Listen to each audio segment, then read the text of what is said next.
Greetings, fellow barbarians. It is I, Alan Odinson, and you are listening to the Barbarian Lounge podcast.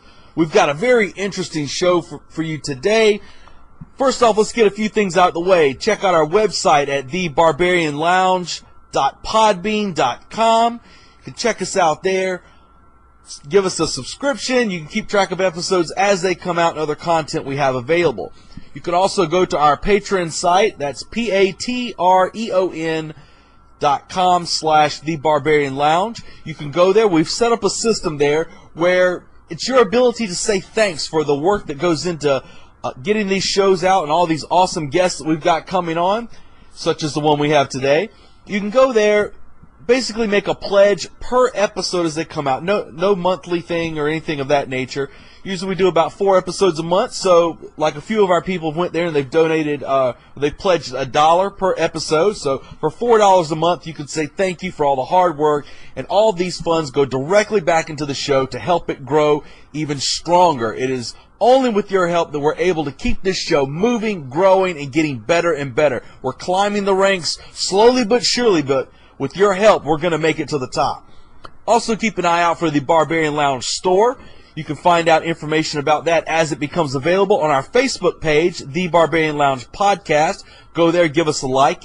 We post articles, show updates, also any news we have going on or events. You can find it there also. So go there, give us a like. You can also find the Barbarian Lounge on Podbean. You can find us on Podbean. You can find us on iTunes as well as Stitcher. Go there, give us a like, give us a review. That helps us grow stronger in the rankings there as well.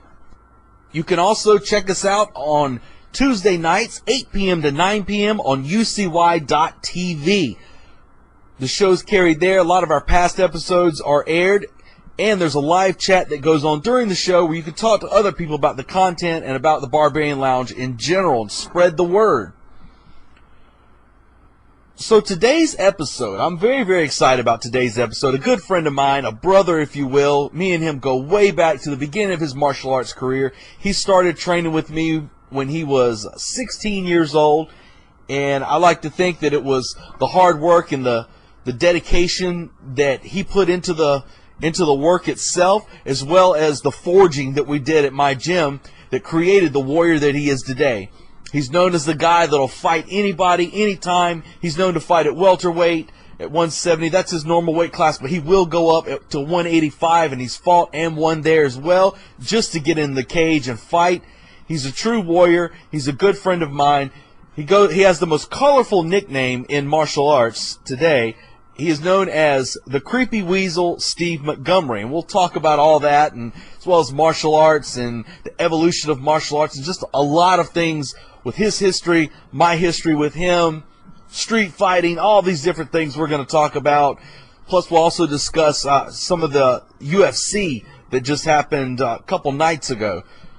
Some of the controversy there and difference of opinions between him and I on different things, but we're going to analyze it, break it down, and we're just talking martial arts. We're talking about the warrior mindset in general. So I hope you guys enjoy this episode with my good friend, my brother, the Creepy Weasel, Steve Montgomery. What's up, guys? This is Alan Odinson here. I got a very special guest with me, a brother, a longtime friend of mine, 6'4", fights in the welterweight division, record of 5-3-1. Excuse me, I'm wrong. I'm looking at his stats. He's 9-5 with 5 TKOs, 3 submissions, 1 decision in those 9 wins. There's no reason to even talk about the losses because those don't matter to a true warrior. This is my good friend, the Creepy Weasel, Steve Montgomery. What's up, Steve? What's up, Alan? Doing pretty well. How about yourself? I'm doing well. Welcome to the Barbarian Lounge. Hell yeah! I can tell by that beard you're doing excellent. beard is the sign of a healthy man. I'm trying. I'm trying very well. You know, I'm just people tell me I can't fight anymore with it, but you know, it starts. I tell them that once you grow a good beard, it helps you defend against chokes because if you tuck your chin, and they actually try and lift your head up as they got their arm across your throat, they can't lift your head because your beard. The beard's like a black hole, man. Hands disappear into the beard. All the guys with the best chins always have a good beard. That's right. Always. I can't grow anything but a chin strap, so I guess I haven't hit my man stride You'll get there. As soon as you leave this, as soon as you walk out of the Barbarian Lounge, your facial hair will grow an extra 2 inches overnight. So. Hell yes. We'll tune in next week again and do it all over again. I'll just show you my progress. Right. We'll see it. We'll see it in your next fight. So, some of the people who have been living under a rock that don't know who Steve Montgomery is, tell them a little bit about yourself, where you're from, and all this stuff like that. You don't have to be living under a rock to not know me. Maybe if you're from Florence or something. But yeah, I'm from Florence, which is 20 minutes up the road from you. And I started training mixed martial arts. It was back in 2007 when I was 16. It was with you. I found through Danny, who I got to see last time I was in Florence. Danny was in a band with me. I was a really mediocre bass player. Danny's a really, really, really good guitar player. And he was like, I told him, I said, I think that UFC stuff's cool. It's like, there's actually like a fight club. It wasn't pro wrestling. I was a fan of pro wrestling when I was a kid, but when I found out it was fake, I was a little disappointed. I wasn't into all the gimmicks. So when I found out there was real fighting, watching, ironically, a Robbie Lawler-Chris Lytle fight, I was like, oh, man, like, I want to go do that. He's like, yeah, man, I train with this guy. So that's when he sent me up the road to your house. And didn't you say you tried to break me the first month and a half or something? Absolutely. I just feel it was really hard. I expected it to be hard, though. I wasn't going in expecting you to be nice. I was to be honest, back in the day with how wild my mind was, I was probably expecting it to be even meaner, because like you don't know at all what you're going into. Yeah, what's funny is I had so many people come in and out of my school. And at the time, we can call it a school. It was a place of learning. It was actually a room in my house, a small room in my house where I had matted up and. Hey, we got holes in the wall all over the place. And we got hot up there. Yeah, absolutely. That's the thing. When we trained in a very small area, so footwork became a very, very important thing to work on because you were bumping into the wall. That's my nickname.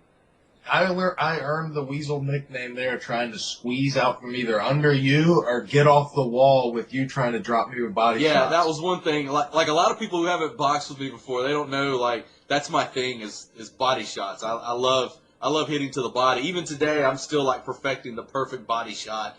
That's still the thing I go for because a body shot, for people who've never done any actual, like, fighting, never actually had fists put on them, a body shot, if you get hit in the face and get knocked out, a lot of times I've been hit and I've been rocked and never been totally knocked out, but I've been rocked pretty good.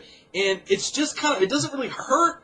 It just kind of, things just kind of go numb and you can't feel anything. So if you get KO'd to the face, man, you wake up and you're like, what the hell happened? I don't really even know what's going on here. I'm looking at the lights. What's happening? And then, you get hit with a body shot. You're awake through the entire KO, and it's the most ghastly thing you'll ever experience. Oh, yeah. It's torture. I mean, like, even my TKO, KO, whatever you want to call it in the UFC, when I got hit, as I was going down, it was a what do you I guess you could call it a flash knockout because as I'm falling, I'm looking and going, damn it, I knew I was just acknowledging what I got caught with, but I had no control of my body.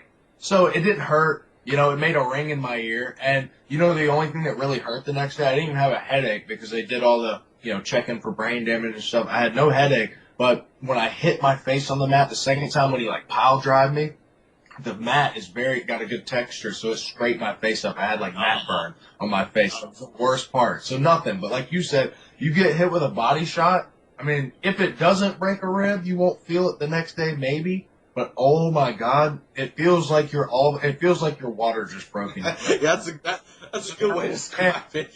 Yeah, I mean, it's, we don't.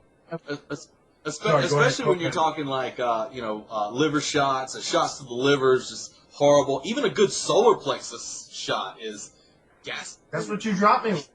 That's the first punch you ever dropped. I was ever dropped with. I don't remember what session it was, but maybe it was whenever we chose to spar first, and we were moving around, and it was good movement. And then I remember you picked up, like, you were never one of those guys to just start going hard. So that's why I always kept coming back, because you weren't an asshole like some guys.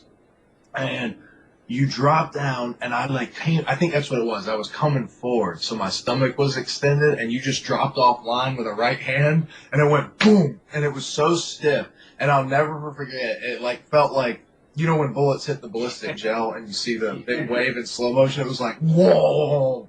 And I just remember collapsing, and you were like, I think you were like, just shake it out, just breathe. Yeah, it's a horrible thing to experience. That's why, a lot of people were. I remember when they had the fight with when Brock Lesnar fought Alistair Overeem and he kicked him in the body. They were like, that diverticulitis and everything. I'm like, no, that wasn't just the Overeem, that was the Ubereem at the time. And when he nailed him with that kick in the body, that would drop most people. People don't understand, he was dropping K1 guys with those shots like that. Yeah. I mean, and he was on the soy sauce and feeling good. I mean, it was, and you know what? I love it. You know what they need to do? They need to make a absolute division, a steroid division, and a no steroid division. I would just keep doing the absolute division. I love fighting juiced up guys. No, I don't know the first thing about juice, but I know several guys. It's funny. Only one. And that loss was bullshit. I won't even put names out there, but all my other losses were never to juice guys, and I have 3 wins over juice guys. Yeah, it's juice. Honestly, at the end of the day, the juice is really it's mainly for just good recovery. So those guys can keep coming. But what ends up happening is those guys they don't understand that recovery is part of the process of the training. That's when your body actually grows, is during the recovery phase. So these guys are pushing too hard, and that's why you're seeing all these injuries popping up and everything. That's why pro wrestling is ripe with guys just walking, and all of a sudden they'll have a knee blowout. And it's like, what the hell? He didn't do anything. But that juice... Maybe they don't still have time to catch up to the rapid muscle growth and stuff. I mean, I think it's just the person. At the end of the day, it's like, I've even seen guys who were on... like you said, they literally were on juice for recovery. They weren't abusing it. They didn't pack on any muscle. Didn't look like they were on steroids. But I guess, they were fighting on these smaller shows, but they were using it to recover, but still doing a normal training regimen. They weren't going crazy, and they went out there and did fine. So, I mean, seeing from what I've seen, I don't know anything about any different type of steroids. I mean, I'm like a kindergartner with it. But, seeing what I've seen, I don't think it matters. I think it's person to person, At the end of the day, if the person, like Overeem, without the juice, if he's not on juice now, I think he looks better. His striking's gotten more technical. He's beating really tough guys. I couldn't believe what he did to Junior Dos Santos. That was crazy. Junior's a beast. Very surprising with Junior. I expected Junior to control the range and just box him up, touch that chin. And, I mean, Overeem, he hung back. He's doing that Wim Hof breathing. I was about. Love that you brought that up. I was saving that. You're saving. Well, see, I haven't told anybody this. I talked about the super secret training I was doing, but I've actually been practicing Wim Hof as well lately.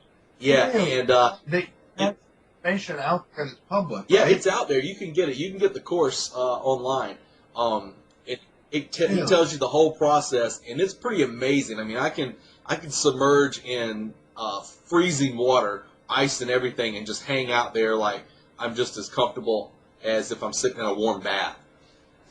I gotta check that out because at our gym now we have an ice bath, and I mean I wouldn't need to be setting it down below 40s and stuff like that at first, but to start there and work on the techniques there, and then move if I can set something up in the bathtub, that would be interesting. Yep. I don't care. That is one thing that you can't call. Like, everyone likes to label people like us who think outside the box as crazies or fringe thinking, or whatever name you loaded term you want to use for it, but you can't deny that. No. You can't deny what he's doing. It's on camera. It's damn impressive. And it shows, and the thing too, the best part is, like you said, it's not that hard. It's not just me. I'm not anything special. You can all do it. I want to give it to you for free. Like when you really think about his health and stuff, like that dude in his head has probably got $50 billion. Like that's how wealthy he feels just from what he's got. So he just gives it away. It's awesome. And it's funny, like when I started experimenting with it, he covers a lot of things, even when it comes to stretching. And he has you go through different routines to build yourself up to different levels. I think the last of the physical exercises I did, this is with a breath hold. While holding my breath, I was able to push out 110 push-ups with no breath.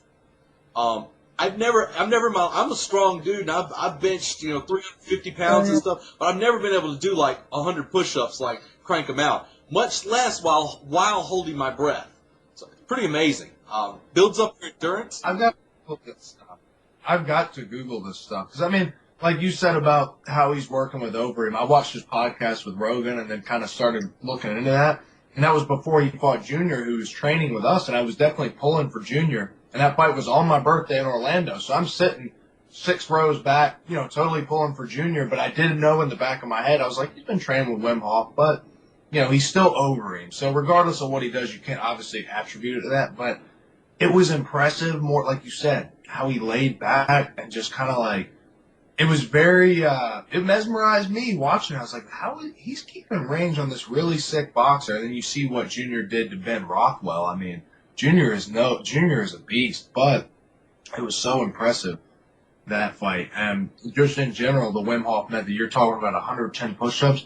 Normally, if I hadn't seen or heard about Wim Hof, I would call BS. I'd be like, what? You're telling me you're doing... I mean, it sounds crazy until you go watch the videos. I mean, go read the articles, That's insane. There's a good documentary. I think you can find on YouTube on Vice about Wim Hof. I think Vice shot it, showing his methods and how the healing and stuff he's done, how they actually injected the guy with a virus, and he's doing this breathing method and still was able to fight off the effects of the virus. Temperature stayed the same. It's amazing. He raised his adrenaline or something, or he did something with his immune system to keep it from overreacting to the virus and cured himself. And then he trained those people. It was a short time too. It was like 3 weeks he trained them or something. And then they did the same thing. Yeah. I mean, it's really interesting stuff. I mean, and a lot of that breathing, again, while it's called the Wim Hof method, if you being a person who's investigated martial arts all throughout the world forever, you start seeing a lot of this stuff when you go back to the idea of the Chinese with the qi breathing that they would do, and all. I mean, the Zen, all these things. It's got a different name now, but we're seeing this evolution in the martial arts that's really amazing, where we're starting to see. I remember the beginnings of martial arts. We were talking before the show went on. We were talking about the beginnings of MMA, and I was the guy that was getting that UFC 2 VHS tape, and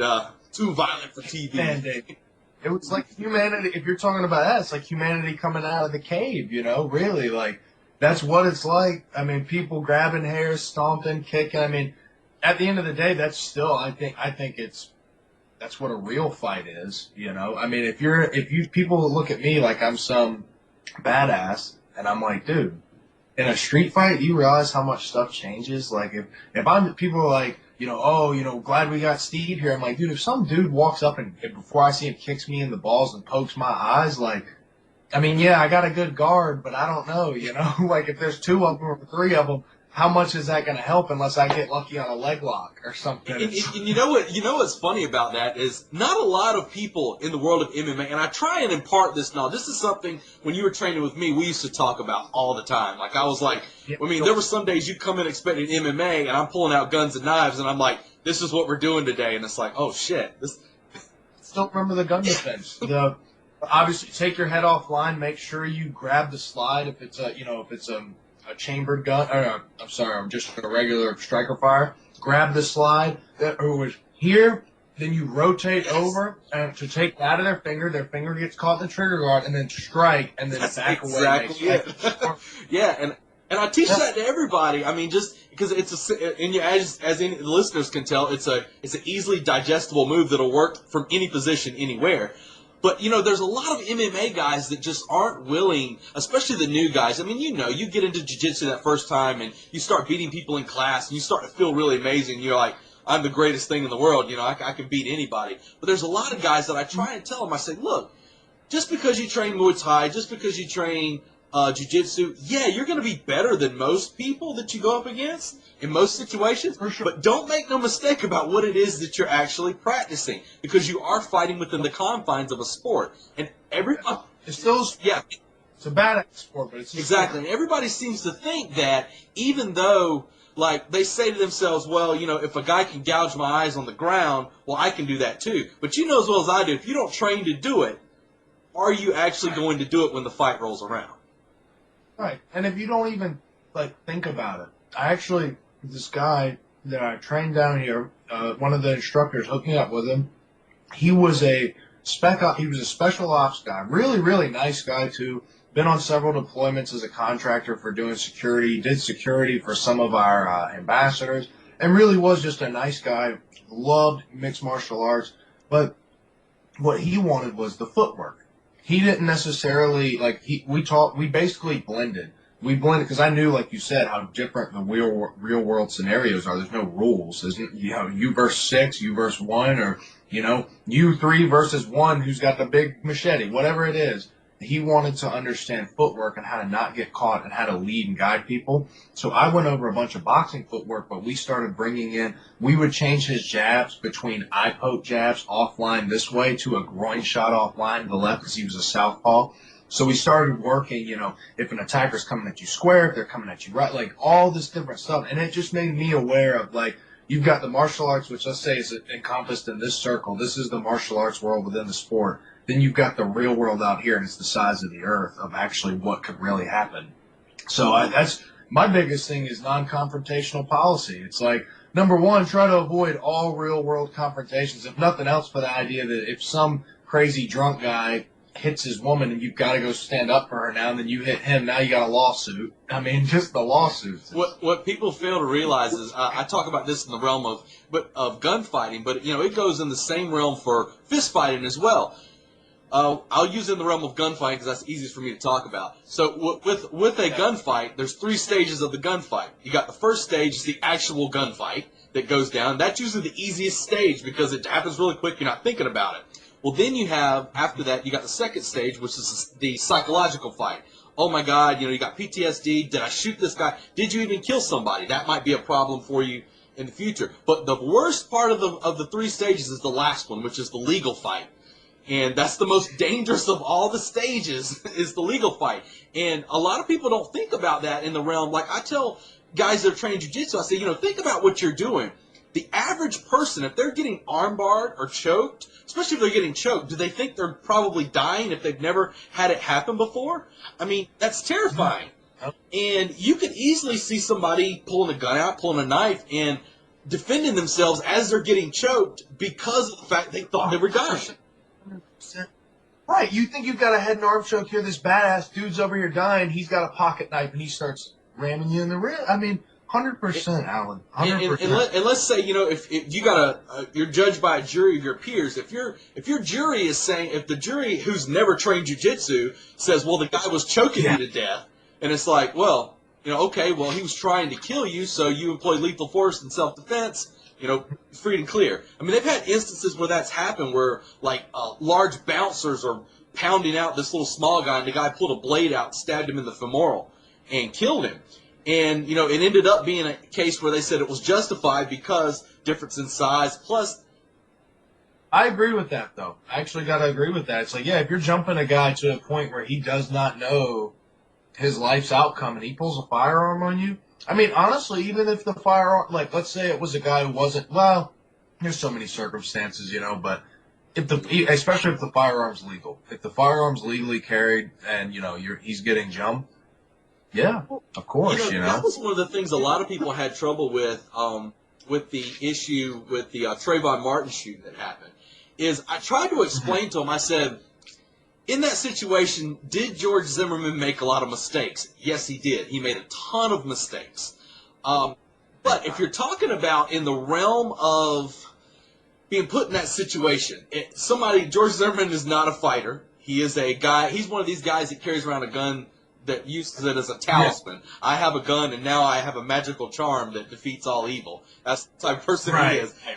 So this guy, you're exactly right. Yeah. God. So you get guys like that. When they get taken down, which he was taken down, he was mounted and getting beaten up. For the average person who has no clue about what fighting is, you remember your first class. I remember mine. The first time you get mounted and you're getting punched in the face, you think you're dying.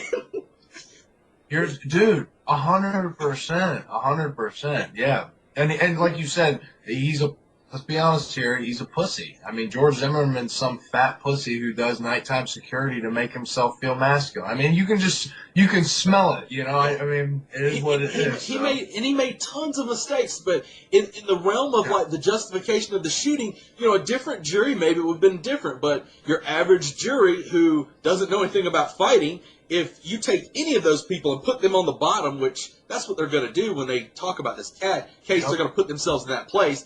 So when you put anybody you put on the bottom and they're starting getting punched in the face, they're getting their head beat on the concrete, because I mean, you know, you go unconscious, what happens? You don't know. You're unconscious. I mean, oh God. So, it's a dangerous situation. So, one of the things, real quick, that a lot of people probably are wondering, I mentioned it earlier, but your nickname, you go by the Creepy Weasel. It was voted as one of the top 5, worst nicknames, which I think was ridiculous. I think it's I mean, hey, man, I'll take whatever wins I can get right now. Hey, press is press, right? Dude, it was so funny. What was it? It was, someone hit me up and they were like, yeah, dude, you got the worst nickname. So I went and looked at the article, and the article was like, not that I saw that it have a 1, 2, 3, 4, or 5. It just had 5, but I was the first one, and I didn't really, to be honest, I didn't read all the other ones. I just read what names they were, and then I'd read 1 or 2 quotes. But I will say this, from what I read, maybe it's just because I read more of it, mine seemed the most hateful. They said something about what is it? Creepy. He's gonna have a sexual advance before the fight. Something weird. I didn't even read the whole article. I just was laughing at the quotes I saw. They even threw in, which I thought was stupid, man. They even included Dustin Poirier, Dustin the Diamond. Yeah, I'm that's better. That's worse than the Dirty Bird. Yeah, the Diamond is cool. The Diamond, and it's Dustin came from a really rough part of Louisiana, the dirt. Had a lot of pressure on him. You put dirt under pressure, it makes a diamond. It totally makes sense. It's unique, and he's a good-ass fighter. They were comparing him to Dustin Diamond, the guy from Screech from Saved by the Bell.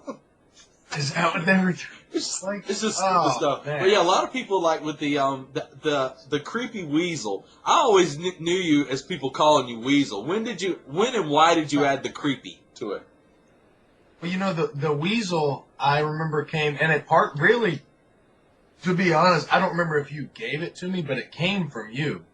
Because a lot of the stuff you taught me was just basically you were probably 210 back then? What do you think you were? Something like 210 or something.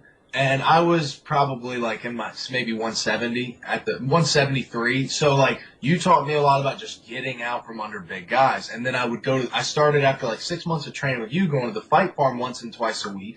And they had just a bunch of big burly rednecks out there. And I was and none of them knew anything. They didn't train as you and me had trained a lot, trained a system. These guys were just doing it, after work. But I was that was my after school sport.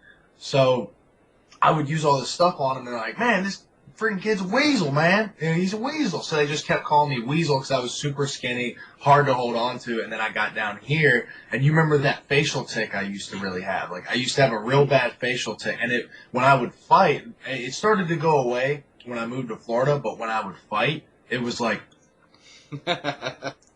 staring. So I'm looking at him. I wouldn't break eye contact with my opponent, and not even thinking about it. I'm rolling my mouth and twitching my eyes.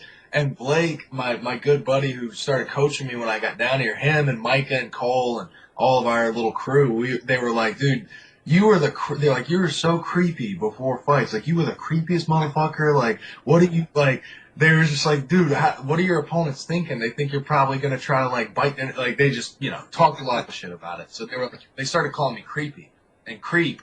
And I told them, I was like, yeah, back in South Carolina, they called me the Weasel. And they're like, what? Why? So I told them that. And they're like, oh, that's it. They're like, you're the creepy Weasel. Well, it's good to always have your names bestowed upon you rather than making them up yourself. No, that's exactly. You can't be. It has to be bestowed, even if it's the worst. You just got to roll with it. Yeah, yeah. There's a lot of bad names. Everybody tries to be clever, but like we were just talking about Tim Means, the Dirty Bird. I mean, every time I hear that one makes me laugh. I've heard like Soul Reaver and all this stuff like that. And, I mean, I'm surprised. I look at that list. It's like the Muscle Shark wasn't on there. What the hell's a muscle shark? I mean, it's like. Is that show? That show, was it called Street Oh, Shark? Maybe that's what it's from. Yeah, because but still, it's kind of like they give Sean Shirk that name. For those of you who don't know, that's Sean Shirk, the Muscle Shark. They give him that name in Japan, so it could very well be from some crazy anime thing that he's got. Yeah, and I mean, I guess he does rock it. He wears the shark teeth. He kind of does look like one of those. Little muscle shark things, but that ADCC picture was so funny. It was like, what the homies be like. Homies be like, you want to roll? Come back from an injury or something. Oh yeah. Let me tell you, for those of you who don't practice MMA or practice grappling specifically, there is no such. I don't care what anybody tells you. There is no such thing as let's roll light. It never ever happens ever. Yeah, very rare. Very, very rare. Yeah, because what happens is you got one guy who's trying to impose his will lightly, and then the other guy's trying to resist that will lightly, and the use of force starts climbing, and then before you know it, you're in a full-fledged grappling match. Yeah. I have a couple of guys that I'm good about, like, when it comes to rolling light, we're good about not using a lot of strength. But I noticed, 5 to, especially if we're rolling light, it's one of those, let's not do a time, we'll just roll light. And no one's using strength, but I realized the speed, and let's say my ankle's messed up. I realize how many compromising positions I've been putting my ankle in to roll through, even if without strength. And I'm like, we're not rolling light. We're rolling. I mean, it's hard. You can't resist. It's like, it's such an addiction. Once you get going and you're warm and you're not feeling all the little aches and stuff that you normally have, it's like, dude, that's it. That's the chase. You're chasing the dragon. We talked a little bit earlier about the idea of the evolution of mixed martial arts. What we've seen, because as I've said, I go way back. I was watching the UFCs and UFC 2 and all those weird, crazy events that were out there when there was bare knuckle. The first actual, if you want to call it MMA fight I ever did was technically it was a Vale Tudo. There was no gloves. I was 16, 17. It was in a gym in Walterboro, South Carolina. There was nothing but mats. Nobody even knew. I think everybody thought we were grappling. And then all of a sudden we started hitting each other. And the only rules was no biting, no eye gouging.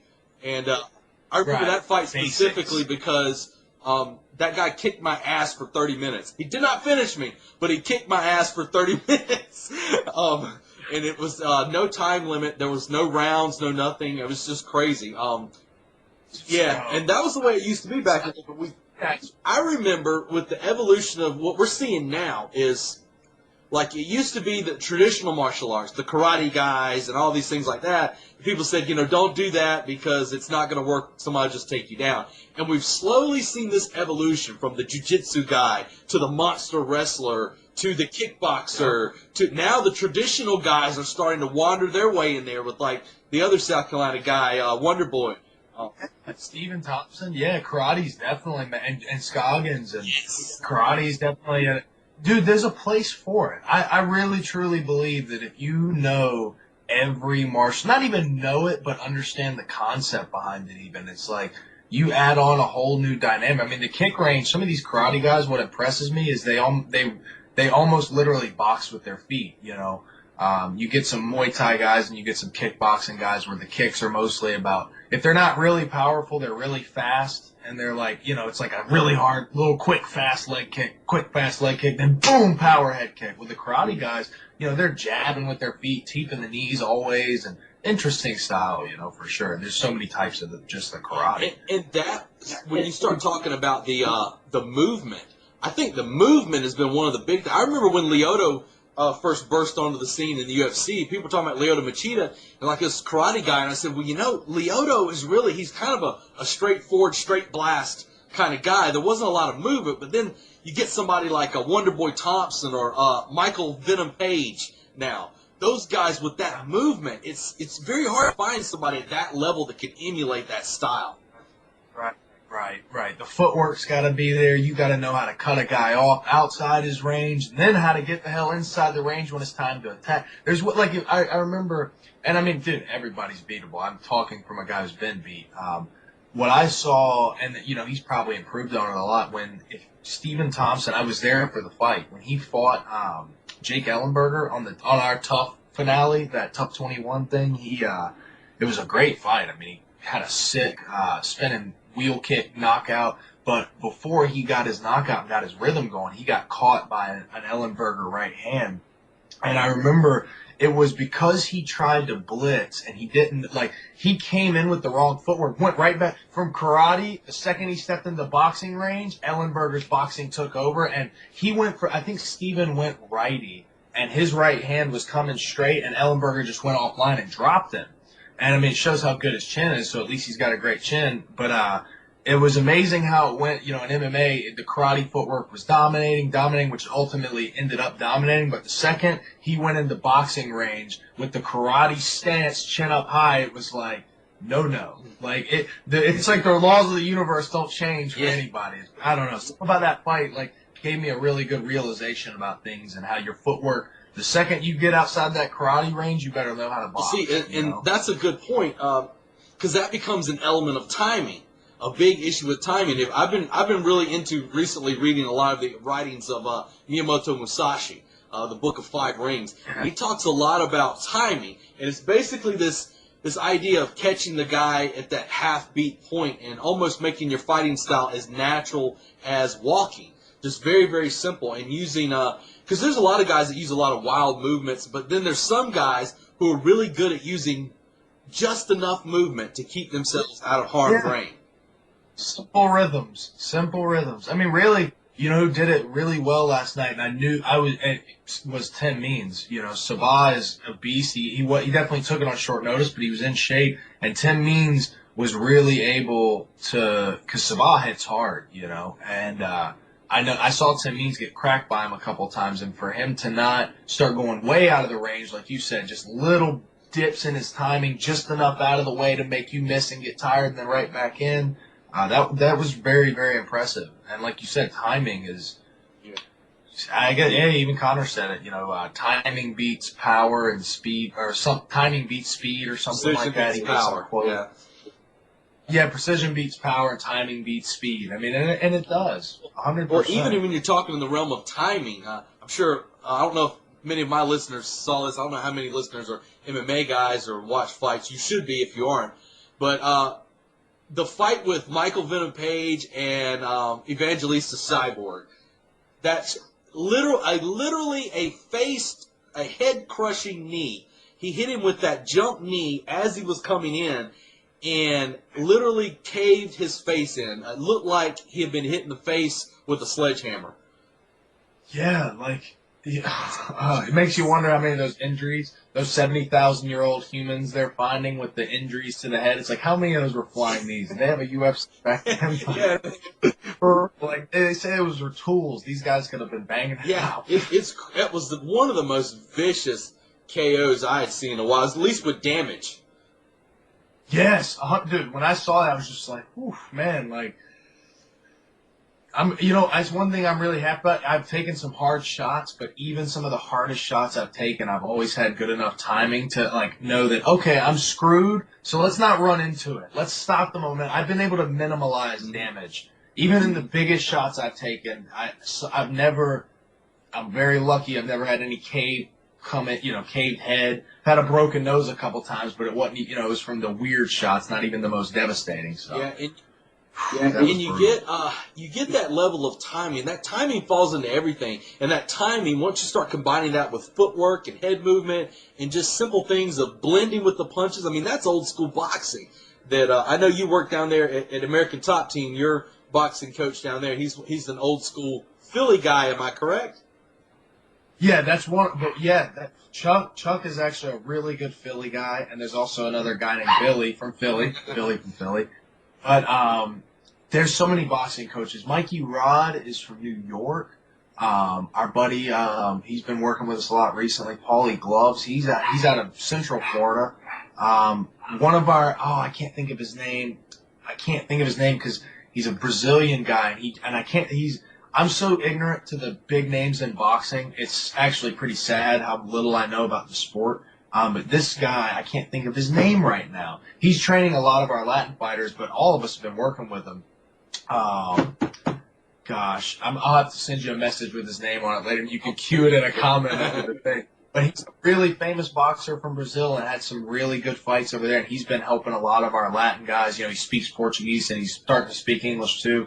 And we'll have boxing guys come in. We had, what was his name? Jeff Mayweather came in from Mayweather's camp. Dia Davis, that's what I'm trying to think of. Howard Davis was he was a big staple in our boxing program back in the day. And I guess he just kind of got, coaching all those guys, traveling. He got tired of it and started running Fight Time Promotions.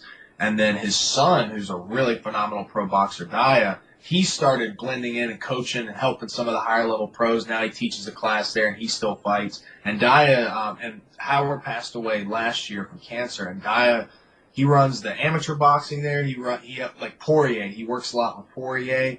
And he's a phenomenal boxer and boxing coach. And actually there's a guy who works at the Boca Police Athletic League. He's a police officer in Boca. He's a phenomenal boxing coach. Now, I don't know how much he actually coaches, but he looks phenomenal on the mitts. I've never gotten to work with him, but I see him all the time helping, Dia and King Mo, and he's really good too. There's so many boxers, and that's not including the amount of kickboxing coaches there. It's pretty crazy how many people come through there and do good work. Yeah, they've got a hell of a team. American Top Team's always been a staple of MMA since the teams. They were one of the first American teams that I can recall. That I think they started right around the time that they used to have Militich fighting systems. Yeah, Militich and ATT were a big rivalry for a long time. What a rivalry, That's pretty awesome rivalry. Yeah. And you've got talking about the boxing, talking about the little small movements and stuff like that. People give Floyd Mayweather a lot of shit, but what he does, which is not taking damage, he's very, very skilled at it, and little slight movements that allow him to do that. That's very impressive. Mm-hmm. I don't know if you've seen a guy. There's a guy I recently started looking at, boxer. I think his name's Vasilev Lomachenko. I don't know if you've seen him. He's a southpaw. So send me a video. I love southpaw. Yeah, he is. They say this guy's like a glitch in the Matrix because his footwork is absolutely amazing and his movement and everything. But you're starting to see Lomachenko in boxing, which I've always contended for a long time. You remember me and you used to have these conversations a long time ago as well about what I think one of the next evolutions of these traditional martial arts we're going to see come into MMA, which is the trapping range. And the trapping range is that spot. They always tell you that it goes from clinch, and then it goes from boxing range to clinch range, then to grappling. But, between clinch and striking, there's the trapping range. And it's a very short moment. It's just a moment in time. But you're starting to see this boxer, Lomachenko, trapping hands and making opportunities to start bashing people. Oh, trapping in MMA is phenomenal. I mean, who actually did it really well? Tim Means. I hate because Sabah is like, that's my dude, that's my really good friend, but you can't deny how good Means was, and he did the trapping, and that was part of me and Sabah's training. And that's what sucks too, is we had 1 week to train, and work around, and I definitely was able to help him, but at the end of the day, it's like you need, a good 6-week camp for a beast like Means coming in with those unique traps, and I'll show you. He posted it. Give me 1 second. This was the elbow he hit him with, and it was off of a trapped elbow. And this was, I don't know if you can. Let me let it. Yeah. Oh, yeah. Yeah, I know it's not a really big glare, but you see it's a big cut. And that was from a trap. I think he came in off the lead hand here. I'm looking at my camera to make sure I can see this, and grabbed the lead fist and came over top. And, obviously with those Nike elbows, boom, he's got those bird elbows. Yeah, the dirty bird talons. That's what we'll call those.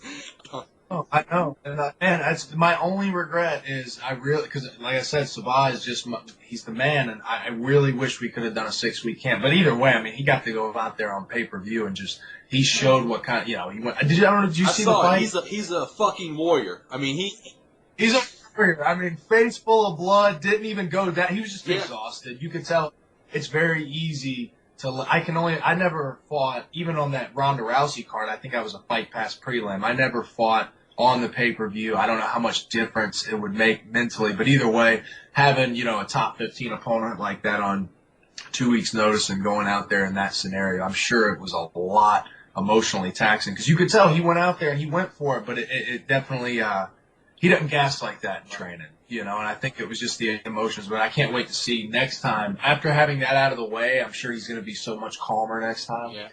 Sorry, I'm getting off in my own little wormhole here. No, it's good stuff. Well, talking about ATT, your experience there with ATT, I mean, you talk about them a lot. It's like a family type of environment down there.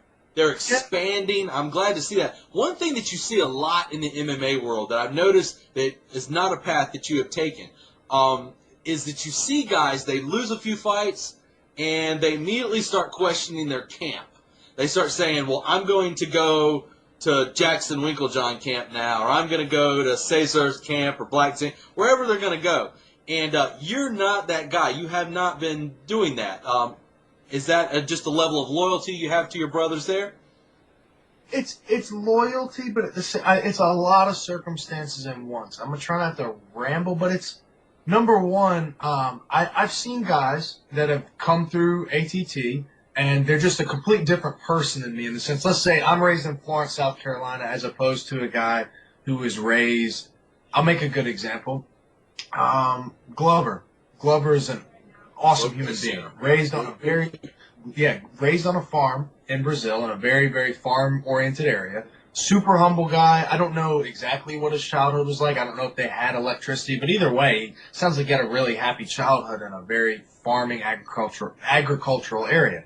Comes up here. I guess he was training with Chuck for a while, but when he came to ATT, he had some great training camps there and everything. But I think to him personally, Florida is too much like a city.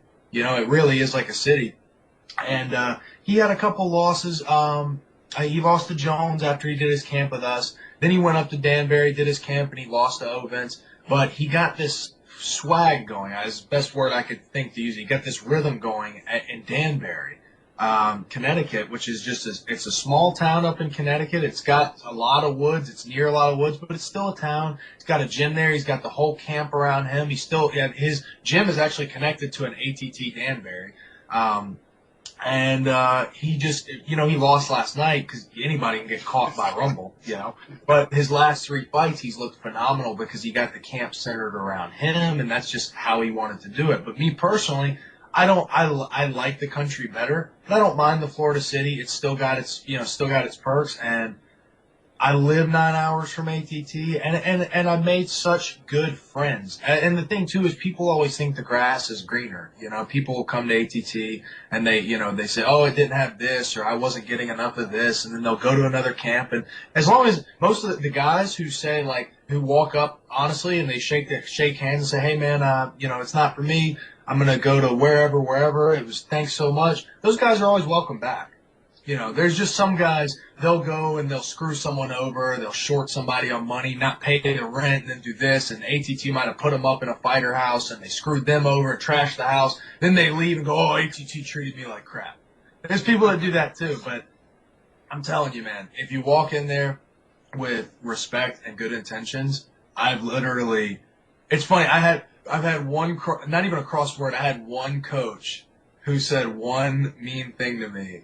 And the entire time I've been there, other than coaches yelling at me in training, one coach who legitimately said something mean to me, my second week there, we're best friends now. It was ultimately it wasn't mean. I took it the wrong way, but no, it's a great place. I've gotten great training there. That's the thing too, is if you're at a camp and like that at ATT with all those resources and you're out there losing, it's something you're doing or something up here.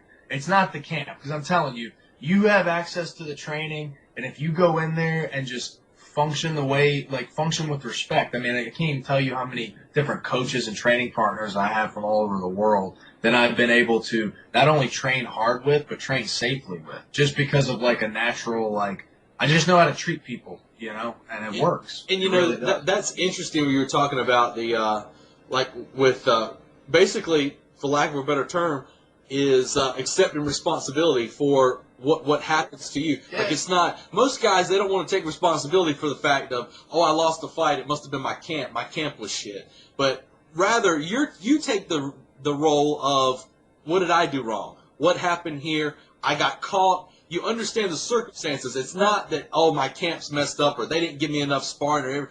You know that it's all, that when you step in the cage, it's just you and the other person.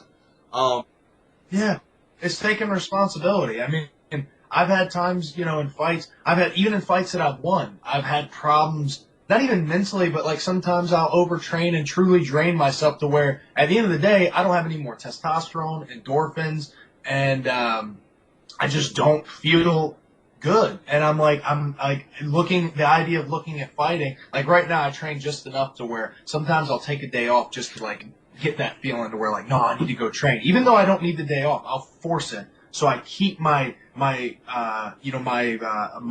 not emotions, but my testosterone up. Even something that basic, because I take maca powder, I take extra protein, I'm eating pumpkin seeds, which are supposed to naturally induce, you know, extra testosterone, but I don't juice, so it's like I take a day off to let my body heal and to let my mind heal, because I've had fights to where I didn't have faith in my skill set, which I should have, and I overtrained thinking, oh, what do I get out there?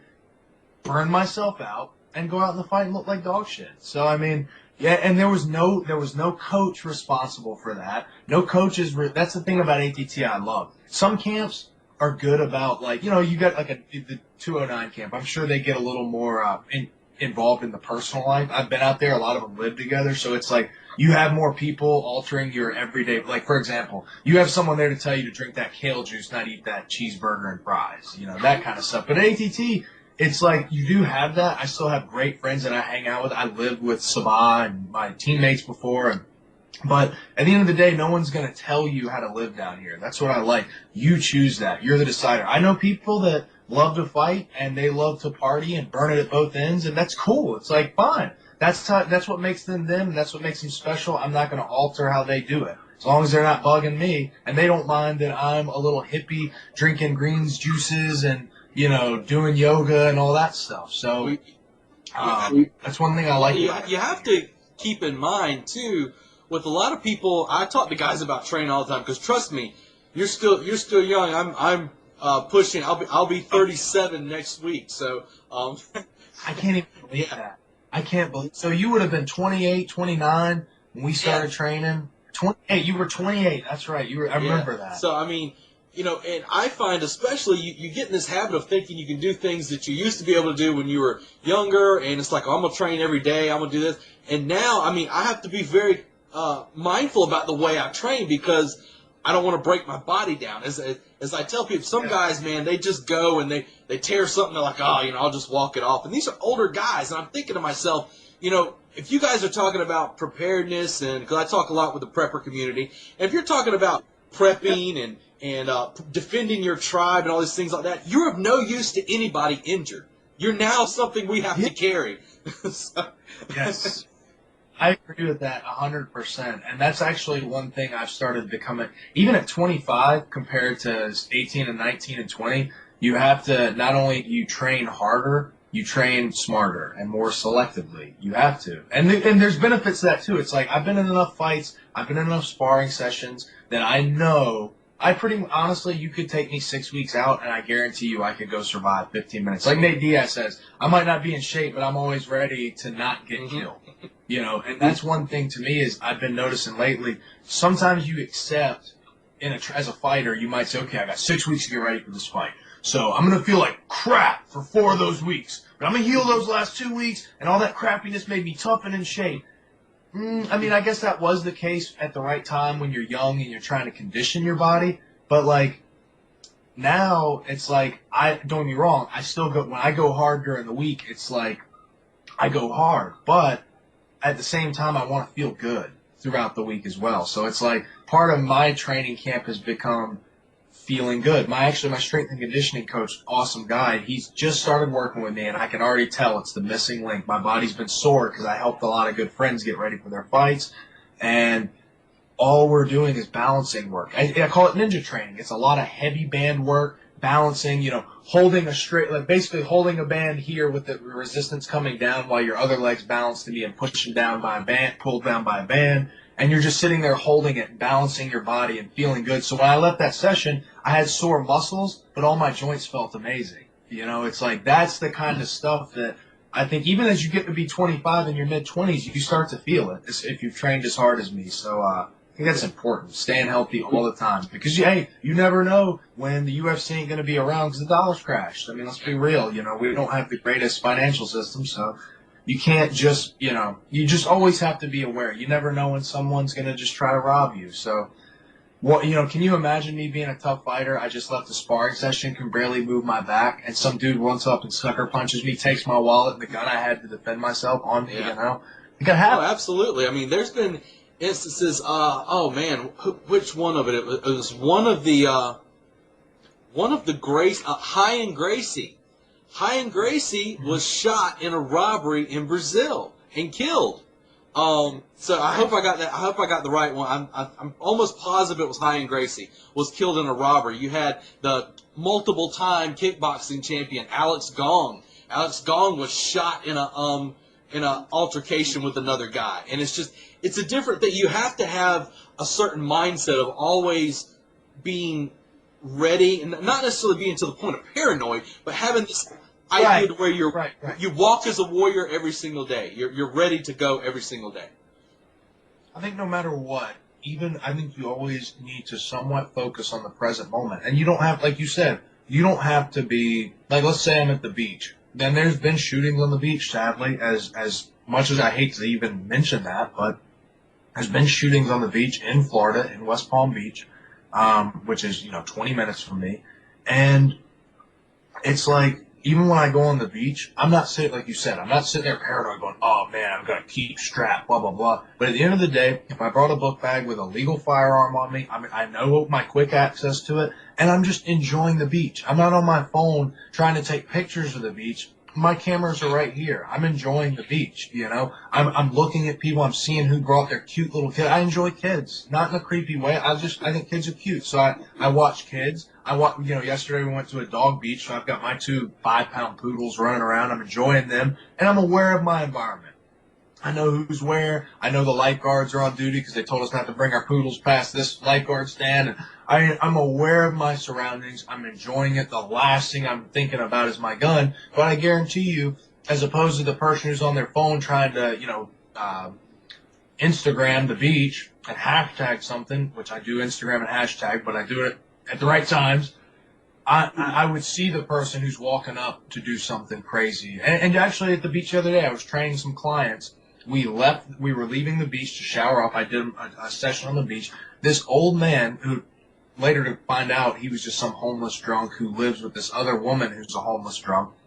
This old man was like reaming this lady out. Like, I don't even go into all the cuss words, just reaming this lady out, 4 o'clock in the afternoon at a pretty crowded, like, ritzy area of the beach. They're just sitting on a beach bench right next to the public showers, and he's like cussing her out, reaming her out, and I'm just looking, and my clients who are like 15 and 17 are looking, and I'm just like, dude, if this guy, like, I'm not trying to get involved. I'm acting like I'm not looking. I'm completely staying separate and cold to the situation, but I'm sitting there, I'm like, if this guy starts attacking this woman, I didn't know that the woman had some, relationship, and they're both homeless. I'm like, I have to do something. And the odds of this dude having some kind of sketchy knife on him that's not even sharp, but sharp enough to cut her, are very high. I'm like, so it's like those situations can pop up at 4 in the afternoon training your teenage clients on the beach. I mean, it's just Okay, guys, that is going to do it for today's show. We had to cut it a little bit short due to time constraints, but if you want to hear the rest of the talk, there's about another 40 minutes of this amazing talk with my good buddy Steve. Please check it out on thebarbarianlounge.com or thebarbarianlounge.podbean.com. Thanks for joining me today, fellow barbarians, because now the lounge is closed.